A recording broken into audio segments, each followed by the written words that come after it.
અમદાવાદની ખ્યાતનામ હોસ્પિટલ ખ્યાતિ હોસ્પિટલનો કાંડ આપ સર્વને ખબર હશે અને ખ્યાતિનો ખેલ ખતમ એવું પણ તમે સાંભળ્યું હશે. ગુજરાત સરકાર એક્શન મોડમાં આવી, પરંતુ હવે પણ ગુજરાત સરકારે હથિયાર નીચે મૂકી દીધા છે એવું લાગી રહ્યું છે. કારણ કે જે આરોપી છે એના પર એક નહીં બે નહીં પરંતુ ત્રણ ફરિયાદો થઈ છે, છતાં પણ એના પર જાણે કે સુપડું સંકેલી દેવામાં આવ્યું હોય એવું લાગ્યું. પહેલા એક એફઆઈઆર કરવામાં આવી એ આપણા ગુજરાત સરકારે જ કરી. બીજી એફઆઈઆર કરવામાં આવી એ જે મૃતકના પરિવાર હતા એના દ્વારા. ત્રીજી એફઆઈઆર કરવામાં આવી જે કડીના બોરીસના ગામમાં બીજા એક ઈસમનું મૃત્યુ થયું હતું, ઝીરો ગ્રાઉન્ડ પર એનું એફઆઈઆર કરવામાં આવી. આ ત્રણ એફઆઈઆર કરવામાં આવી છે ડોક્ટર પ્રશાંત વજીરાણી પર, ડોક્ટર કાર્તિક પટેલ પર, ડોક્ટર સંજય પટોડિયા, રાજશ્રી કોઠારી, ચિરાગ રાજપૂત જે સીઈઓ હતો આ હોસ્પિટલનો.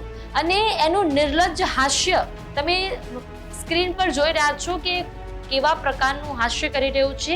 એને આ કાંડમાં 2-3 લોકોને મારી નાખ્યા છે, છતાં પણ એને એનો થોડો પણ રંજ નથી અને એકદમ નિર્લજ્જ હાસ્ય કરી રહ્યું છે, જે બીજા ઘરની હસી છીનવીને એ મીડિયા સમક્ષ પોતાની વાત રજૂ કરી રહ્યું છે, એ પણ એક હાસ્ય સાથે. આ બધાની વચ્ચે અત્યારે ગિરફતારી કરવામાં આવી છે પ્રશાંત વજીરાણી. પ્રશાંત વજીરાણીનો સીધો તાર ભાગ્યોદય હોસ્પિટલ જે કડીમાં આવેલી છે એની સાથે પણ છે. અને પાછળના 1000 દિવસમાં તેને લગભગ 2700 જેટલી એન્જિયોગ્રાફી અને 1100 થી ઉપરની એન્જિયોપ્લાસ્ટી કરી દીધી છે. અને જ્યારે પણ અમારા સૂત્રો દ્વારા અમને જાણવા મળ્યું ત્યારે ડોક્ટર પ્રશાંતે એવું કહ્યું હતું કે હું કમિશન પર નોકરી કરતો હતો ખ્યાતિ હોસ્પિટલમાં. એક ઓપરેશન કરવાનું, એક સ્ટેન્ટ મૂકવાના મારા પૈસા હતા 14000 રૂપિયા. એ 14000 રૂપિયા કમાવાની લાલચમાં એ પ્રશાંત વજીરાણીએ જે નિર્દોષ લોકો જેમને નખમાં પણ દુઃખ નથી એમની છાતી ચીરી દીધી અને એવું કીધું કે તમારી નસો બ્લોક છે એટલે તમારે સ્ટેન્ટ મૂકવા પડશે. એક 14000 કમિશન મેળવવા માટે પ્રશાંત વજીરાણી એટલા નાલાયકપણમાં ઉતરી ગયો કે એને ભાન જ ન રહ્યું કે એ લોકોનું જીવન ઉજાડી રહ્યો છે. આ બધી જ વાત આપણી ગુજરાત સરકારને ખબર છે, કારણ કે 70% મીડિયા મહેસાણા જિલ્લાના કડી તાલુકાના બોરીસના ગામમાં જે બનાવ બન્યો છે એનું કવરેજ કરે છે. ગુજરાત સરકારને ખબર હોવા છતાં ગુજરાત સરકારે આ બધી જ તપાસ સોંપી છે વસ્ત્રાલ પોલીસ સ્ટેશનને.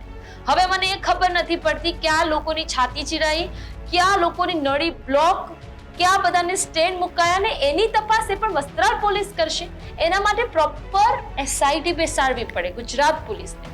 આમ તો નાની કોઈ ઘટનાઓ ઘટે તો આપણી ગુજરાત પોલીસ એસઆઈટી બેસાડી દે છે, આપણી ગુજરાત પોલીસ ક્રાઇમ બ્રાન્ચમાં આ તપાસ આપી દે છે, પરંતુ આટલી મોટી અઘટિત ઘટના બની ગઈ છે જેને રાતમાં બી કોઈનો વિચાર નહોતો આવ્યો કે સવારે કડીના બોરીસના ગામમાં એક લક્ઝરી આવશે, એક બસ આવશે, એનો એક ફ્રી કેમ્પ યોજાશે.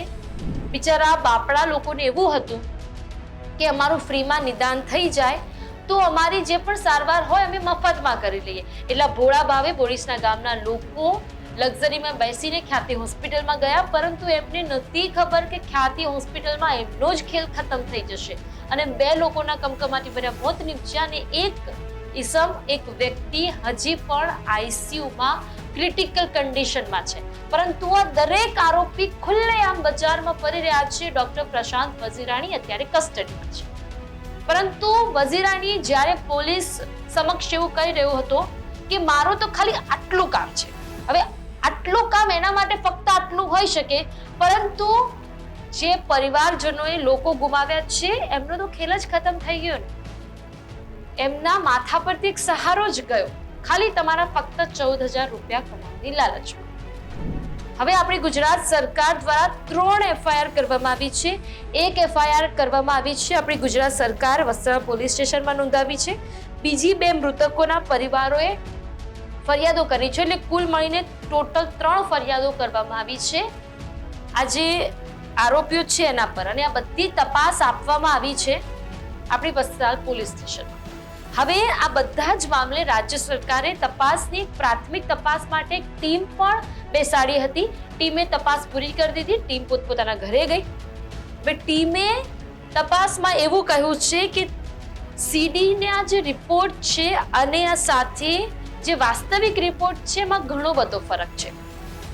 હવે મારી સાથે કડીના બોરીસના ગામના એક યુવાને વાત કરી. મેં એને પૂછ્યું કે તમારી સીડી ક્યાં આગળ છે, તો એમને એવું કહ્યું કે વસ્ત્રાલ પોલીસ સ્ટેશનના પોલીસ કર્મચારીઓ જ્યારે આટલો મોટો ખ્યાતિકાંડ થયો, લોકોએ હોસ્પિટલમાં તોડફોડ કરી, છતાં પણ એમને આજુબાજુના જે દર્દીઓ છે એની સીડીઓ ઉપાડવામાં રસ હતો.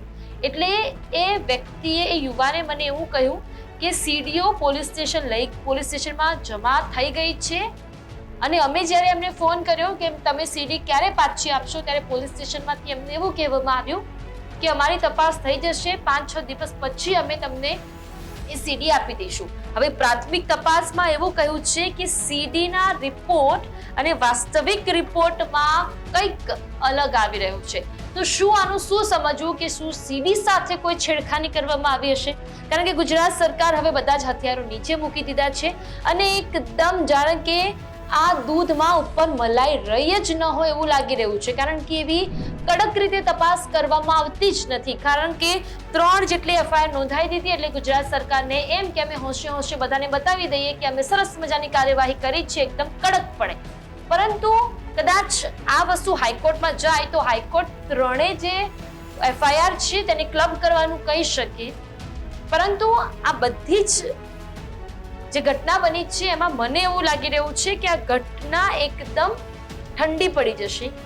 જેમ ઠંડી પડી ગઈ હતી મોરબીના ઝૂલતા પુલમાં 153 લોકોએ પોતાનો જીવ ગુમાવ્યો.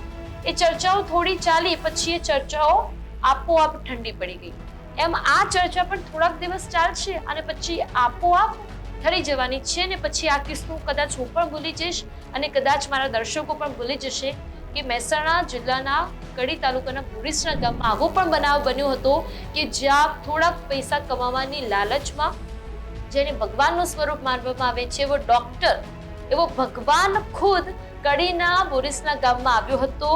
એમને જે દર્દીઓ, એમના માટે દર્દીઓ ના કહી શકાય, એમના માટે પૈસા કમાવાનો એક ઝરિયો, એક મુર્ગો એમને મળી ગયો અને પછી એ બધા જ લોકોને ખ્યાતિ હોસ્પિટલમાં લઈ ગયા. આખો કાંડ ત્યાં થયો, તોડફોડ થઈ, પરંતુ લોકોને, ડોક્ટર્સ જે છે એમને કંઈ ફરક ના પડે. હવે જોવાનું એ રહેશે કે શું સરકાર આના પર કોઈ કાર્યવાહી કરશે કે પછી મોરબીના 153 લોકોને આપણે ભૂલી ગયા છે એમ કદાચ આ 2 લોકો જેના મોત થયા છે સ્વજનો પણ ભૂલી જશે, એમનો પરિવાર પણ ભૂલી જશે અને કદાચ આપણે અને હું, તમે બંને ભૂલી જઈશું.